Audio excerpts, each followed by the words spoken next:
Palakpakan naman natin si Matt! So, ayun na nga. Grabe yun. Ang dami naging nangyari yun, ah.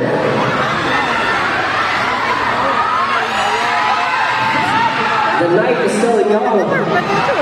The night is still young. BBQs! 18! And of course, everyone, each and every one of you, sobrang importante para sa akin. Pati yung mga nandun sa balcony. Hello, everyone!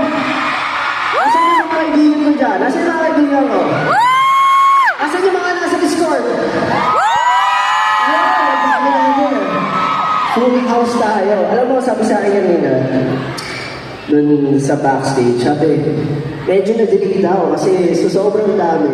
Ayaw daw iba, start ko na. So, safety reminders lang po, huwag tayo magtutulakan.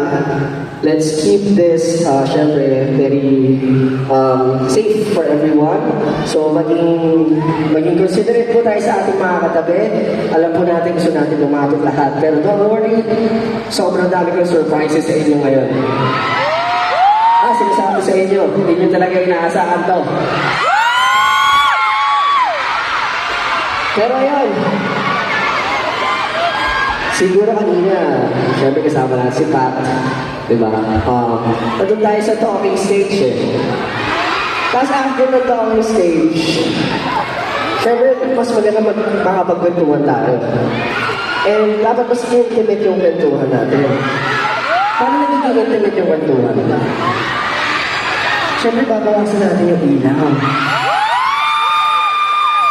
Ano? Babawasan na natin yung ilaw. Para sobrang intimate natin. Connection, titigan, habang muting-muting, mag-lights up.